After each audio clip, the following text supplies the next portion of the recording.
meedku u yaal labadan shayna saqafka guriga laga soo dejiyay taasi waxay ku cadeynaysaa xabadahan qaar ka tirsanna jaabka waxa laga helay gacan ku dhiiglaha Ramadaan Kariim waxaan rabaa bulshada Soomaaliyeed guud ahaan inaan ooga warbixiyo kiiskii dilka ahaa ee shalay bacdul afur ka dhacay xarunta tan aynu joogno kiiskaas oo badi ay bulshada Soomaaliyeed laga marin habaabiyay looguna tilmaamay goob aysan waxba jirin balse baaris dheer iyo dabagal dheer oo ay booliiska Soomaaliyeed sameeyeen la helay xaqiiqda kiiskan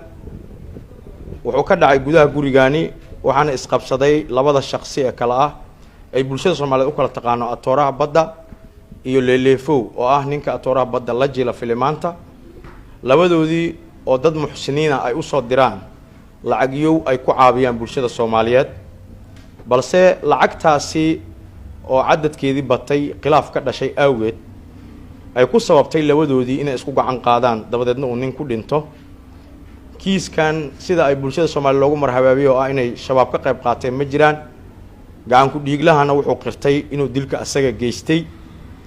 oo ay khilaaf dhaxmaray dagaal dhaxmaray min dil isku dhuftay kadib ay bistoolad soo dhax gashay dilkana uu fuliyay gacan ku dhiiglaha hadda uu booliiska gacanta ku hayo gurigan aan dhex joogno waxa wax loogu qeybi jiray bulshada Soomaaliyeed oo maati ah sida ku cad warbixinta uu qoray gacan ku dhiiglahana wuxuu sheegay lacag 60 iyo ka badan 60,000 iyo ka badan inay dhaxdooda taalay uu dabadeed isku khilaafeen uu marxuumku ku yiri shaqadan anaa bilaabay anaa watay anaa ogol waxay sameeyay jiray ee iga tag adiga haddaan ka tagay wixii aan kugu leeyahay xaq aysi iyo kuma siinay kumbigu milid shaqada anaa qabsanay wixii hore oo inta Allah kugu anfaco dabadeedna ninkan uu gacan qaad bilaabay isqa qabsigii mindidii iyo waxay isku qabsadeen mindi kan la baxay kan mindidii markuu ka taagay halkaas uu ka gelshay kan bistooladii la baxay hal xabad uu gacanta ugu dhuftay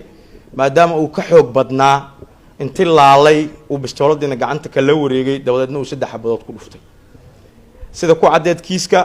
biskooladii iyo mindidii la isku dagaalay asagaana wacay booliiska Soomaaliyeed gacan ku dhiiglaha oo 199 wacay uu yiri atooraha badda la dilayna soo gaara markii booliisku ay yimaadeen intaysa imaanin ka horna wuxuu dabaqada sare guriga saaray saqafka guriga ku tuuray bistooladii iyo mindidii ay isku dhufteen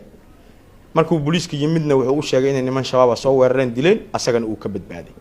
arrinkaas oo aan sax ahayn oo marin habaabin bulshada Soomaaliyeed uu ku sameeyay ugu dambeyntiina uu qirtay inuu dilka asaga geystay saaxiibkiisna gacantiisa ku baxay wax dhex yeeleen ay ahayd maal adduunyo oo dhan 60,000 iyo wax jajab la jiro marka bulshada Soomaaliyeed waxaan xaqiijinaynaa gacan ku dhiiglin in gacanta lagu hayo maxkamadda loo horgeyn doono